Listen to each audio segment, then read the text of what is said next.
રાજકોટ જિલ્લાના આટકોટમાં જે માત્ર 7 વર્ષની બાળકી સાથે ક્રૂરતાપૂર્વક દુષ્કર્મ આચરવામાં આવ્યું હતું, તેમાં આજે રાજકોટ કોર્ટે ઐતિહાસિક ચુકાદો છે તે આપ્યો છે અને આરોપીને ફાંસીની સજા છે તે સંભળાવી છે. કેટલાક આપણી સાથે અહીંયા યુવા વકીલો છે, મહિલાઓ છે, તેમની સાથે વાત કરવાનો પ્રયત્ન કરશું. બેન, કઈ રીતના જોવો છો જે રીતના એક માત્ર 7 વર્ષની બાળકી સાથે એટલી ક્રૂરતા આચરવામાં આવી હતી, એક મહિલા તરીકે આ ચુકાદાને કઈ રીતના જુઓ છો? મહિલા તરીકે એઝ અ ગર્લ હું એમ કહું છું કે આ ખરેખર સારો નિર્ણય આવ્યો છે કોર્ટનો કે એને 33 દિવસમાં ફાંસીની સજા કરવામાં આવી છે. આ ઝડપી ન્યાય છે. ખરેખર આના કરતાં પણ ઝડપથી આપણે ન્યાય લઈ આવી શકીએ છીએ કે એને વધીને અઠવાડિયાની અંદર જ ઝડપી ફાંસીની સજા થઈ શકે, જેથી બીજો કોઈ પણ વ્યક્તિ આવી રીતનું કૃત્ય કરવાની રાખતા હોય તો તરત જ એમને યાદ આવે કે આવી રીતના એમાં ફાંસીની સજા થઈ છે. બિલકુલ, તમે કઈ રીતના જુઓ છો બેન આ ચુકાદાને?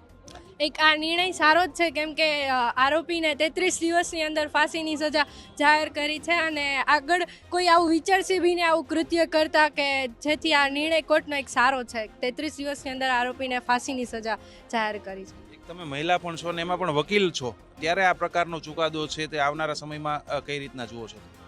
એક આ સારું છે, કેમ કે આગળ જતાં કોઈ એવું વિચારશે બી ને આવું કરતા.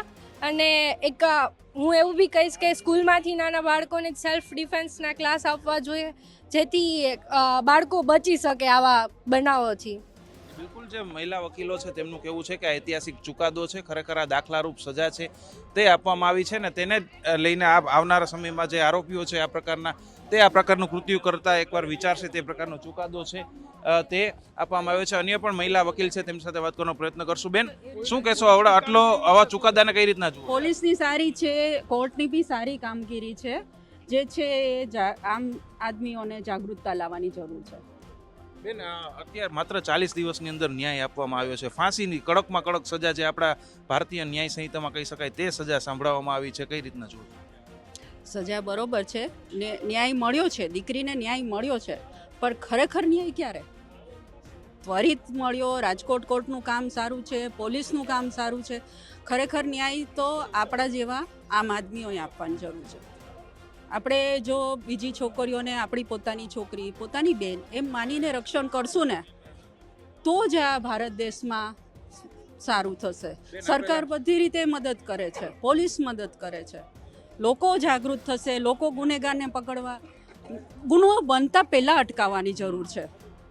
બેન, આ પહેલા પણ નિર્ભયા જેવો કાંડ બન્યો હતો, તેમાં પણ આરોપીઓને ફાંસીની સજા આપવામાં આવી હતી. તેમ છતાં આ પ્રકારની ઘટનાઓ છે તે ચાલુ જ રહે છે. ક્યાં ફેરફારની જરૂર છે? માનસિક વિકૃતિ છે અને મોબાઈલમાં જે રીલ્સ ને બ્લોગ ને બધું મૂકે છે એમાં સેન્સર બોર્ડ જેવું થોડુંક કડક કાર્ય કરે, જે મૂવીઝમાં થાય છે એના કડક કાર્ય હોવું જોઈએ. એ જ પ્રકારનું સોશિયલ મીડિયામાં થવું જોઈએ. અત્યારે જે કોર્ટની જે પોલીસની કાર્યવાહી છે એને કઈ રીતે? પોલીસની બરોબર છે, સરાહનીય છે. પુરાવા લેવા કઠિન હતા તો પણ એમણે કર્યું છે અને કોર્ટે પણ સારું કામ કર્યું છે. ખરેખર સારું છે. બિલકુલ, જે રીતના કોર્ટ અને જે પોલીસની કામગીરી છે તેને મહિલા વકીલો છે તે પ્રશંસા કરી રહ્યા છે. માત્ર 40 દિવસની અંદર જે દીકરી છે તેની સાથે જે ઘટના બની હતી તેના આરોપીને ફાંસીના માચડા સુધી પહોંચાડવામાં જે કોર્ટ છે, સરકારી વકીલો છે અને પોલીસે જે દિવસ રાત છે તે મહેનત કરી હતી. પરંતુ એક વાત એવી પણ સામે આવી છે કે આ પ્રકારની ઘટનાઓ બને છે, સજાઓ ત્વરિત થાય છે, એ સારી વાત છે, પરંતુ આ ઘટના બનતા પહેલાં જ રોકવી એટલી જ જરૂરી છે ને તેમાં ક્યાંક ને ક્યાંક સોશિયલ મીડિયાનો પણ મોટો હાથ છે તેવું પણ લોકો છે તે જણાવી રહ્યા છે. રોનક મજીઠિયા, ગુજરાત તક, રાજકોટ.